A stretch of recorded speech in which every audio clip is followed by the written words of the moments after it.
Let's learn from Michael Reamer, CEO of Vocinity. Thank you for having me. Let's hear about Vocinity. Tell us a bit about it. Sure. So Vicinity was started a little over 4 years ago by Nathan Stratton, and we create video and voice conversational AI shopping and service assistants for brands and enterprises. So, for just the regular person, what does that mean? When you're looking for something, it's like hunting and pecking, right? You've got to go here, you got to go there, you got to look for it, right? And with Vocinity, really, the bot becomes your place to talk, and then she pulls in or he pulls in whatever videos or other content that's required to support that. Typically, when you're dealing with a high value product like a TV or a VR headset or expensive home exercise equipment, the bot could say, great, let me just show you a quick video on that. And so, adding that humanistic touch, are you saying it increases the engagement? Absolutely. We've been able to demonstrate with several large brands and several large retailers that engaging with the virtual human sells just as well as actually talking with a human themselves, and at a ninth of the cost. People find it much more natural to be able to talk to somebody, just like we're talking right now. So rather than typing in and then getting a long menu list of potential items, you can just say, hey, I'm interested in learning more about X, Y, or Z. And the virtual human has enough intelligence to understand the context of what they're asking about and be able to figure out what exactly the topics are that they want more information on. Recently, we were working with an exercise equipment company that had 5 or 6 different products, right? And people ask, I'm have this body type, or I want to achieve these types of workout goals, which one would you recommend? And we were able to program the bot in a way that provided that recommendation based on the calories burned or the level of effort, et cetera. The real amazing experience comes from the voice activation. The voice activation and the multimedia experience, right? Really being able to create an immersive, personalized journey where rather than typing and waiting, right, you're asking questions and you're visually engaging, with either the virtual human or a video or an image, which just makes it a much more engaging and informative conversation. Tell us about how the company got here. What is Nathan's background? The company actually started because he called Amazon one day to ask a question about a package, and instead of being answered by Alexa, he got a 20-year-old IVR system, which he thought was kind of weird. And that really was the genesis for why he started the company. What's an IVR system? So IVR are those things that we hate when they say, when you call up and it says, press 1 for this and press 2 for that. It's a very arcane approach to, it's an interface for customers on the phone, basically. I have that happen all of the time. It's awful. Nightmare. It's everyone's worst nightmare. So he had that happen and he was like, forget this. I'm going to go invent a SAAS that solves this so I never have to experience this again. That's right. So that's what he did. And he started with the voice. And then as we started to get some client traction, particularly with some of these higher value brands, visualizations became more important. And we started partnering with several different what are called digital avatar providers. We use Rasa as it's an open source platform underneath as the natural language understanding. And then we've added a bunch of technology on top of it so that you can actually have conversations just like we're having right now. And the bot will understand that and be able to integrate with back office applications. And we have the ability to transfer to a human for a voice or video call if that's required as well. In the case where somebody's wondering about a particular product feature or function, rather than talking about it, you can actually show them a video or show them a picture of it or show them a diagram of it, all while you're having the conversation with the digital human. So you're seeing a lot of success and engagement, and it works really well with high ticket items, no? Yeah, so I like to joke, right? If you're selling an Apple, it's probably a little overkill. But if you're selling any kind of product or service, whether it's a consumer product or a B2B product that requires some explanation and additional information, it's really helpful to have that interaction because it is replacing that human with a very personalized touch. One of the things that we have found is that you can actually increase the productivity and effectiveness of your existing staff, because the virtual human can actually take care of a vast amount of the repetitive tasks and typical questions, and then can escalate to the human when it's required versus picking up their resources throughout the day. Going through and answering the questions and providing the information that they're looking for in order to make a decision. The bot can even help schedule a meeting with the salesperson if one's not available as well. Let's say you're on the Lowe's website and you are trying to do something and you're just not sure which wrench to buy. Could it work in that application? That's my favorite example because I don't know how to fix anything. Uh, so yeah, I mean, whether you're in the store or online, right, you want to be able to get access to that information. And again, depending on what the brand or the retailer wants to do, you can make the virtual human as intelligent as you'd like. It's like, I'm going to scooch around this website and I'm going to direct it with my voice, and it's high speed, high tech, high touch, immersive experience for browsing.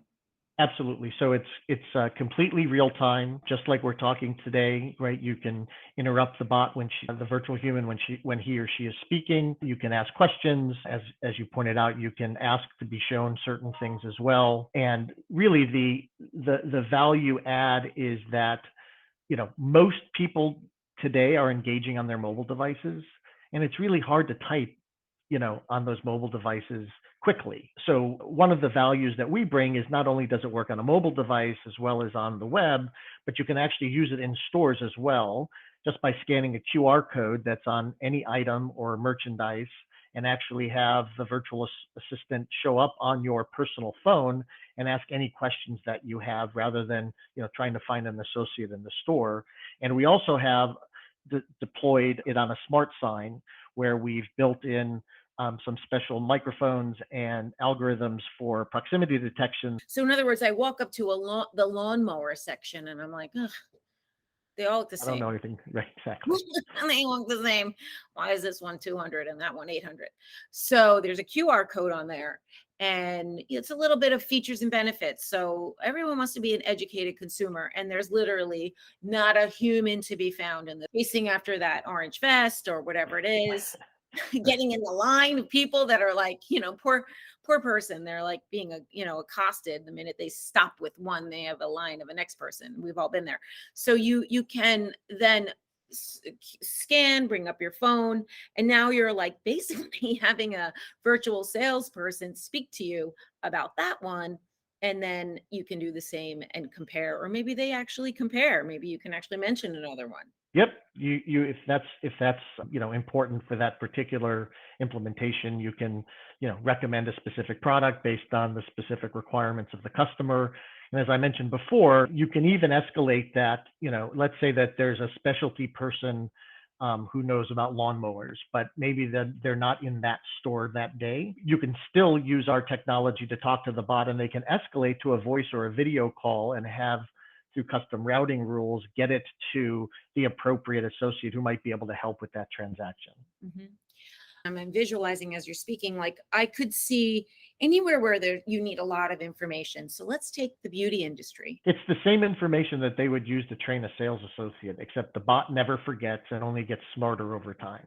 One of the nice features about the product is once you build the bot, you can use it on your phone lines just as well as your website and your store, and it's all the same experience.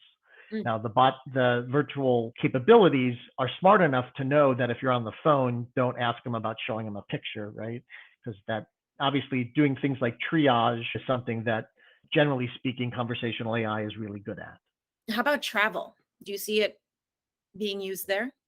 Anything where visuals help make the sale, right? Lifestyle kinds of things are going to be important to be able to interject those videos as part of the conversation, because nothing's better than having a conversation with somebody, and while you're talking with them, you're seeing a picture of a beautiful Caribbean island that they're describing, but now you're seeing it while you're actually talking to them. It keeps you engaged in that actual sale by having that all happen in real time, as you said. Correct. I don't know if you saw it, but Louis Vuitton has a brand ambassador now. Her name is Livy, Libi. And basically, she's this. It's the same thing, right? It's an engagement, Yep. it's a way to have an engagement. You can have your own fully custom avatar. You can have your own fully custom voice specific to the brand. And it's all, again, using the same backend system with the conversational AI as the basis. We've started to work on implementing this exact same solution in the metaverse because all of the core technologies are basically the same. So as the metaverse gets bigger, right, you want to have, again, autonomous, scalable interactions that don't require humans unless you need to escalate. From our point of view, it's really about at scale being able to have the digital workforce or digital humans that perform repetitive tasks where you're using your human counterparts for the higher value things as needed.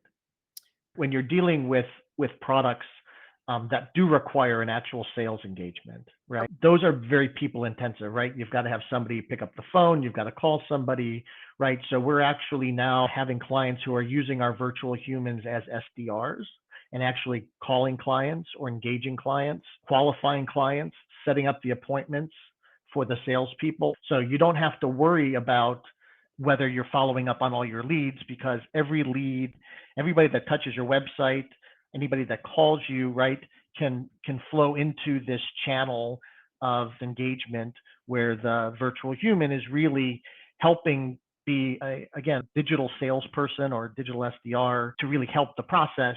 And even as I mentioned, schedule leads or transfer leads. What happens if it's a hot lead, right? You've defined some requirements to say if they say this, this, and this, or they have these attributes, I want you to transfer them immediately to a salesperson, and the virtual human can do that as well. You're telling me I wouldn't know that if a virtual sales assistant called me and qualified me and et cetera, et cetera. It's really hard to tell. Now, some people like to try to beat the bot, right? It's like, who's the president of the United States or irrelevant things if they think it's a bot. But for the most part, it's a pretty immersive and natural experience. One of our partners is launching a big campaign this week to have the bot basically be the frontline sales engagement, qualify customers, and schedule appointments for their salespeople. Do you think everyone's ready for this? That's a great question. I think millennials and Gen Zs are obviously much more open to these types of experiences than some of us gray hairs. But I think once people experience it and the difference between what we're providing, it's a very compelling value proposition. I definitely look forward to watching that and seeing how it goes. It can be such a great asset for all forms of selling, whether you're trying to remove like a menial task or trying to have access to way more information than any human could, and Right. certainly keep the visuals at the forefront. I mean, those three things alone are major points to check it out. So I invite everyone to check it out. We'll put the website below, and we want to thank Michael. Oh, my pleasure, Christine. Thank you so much for having me today.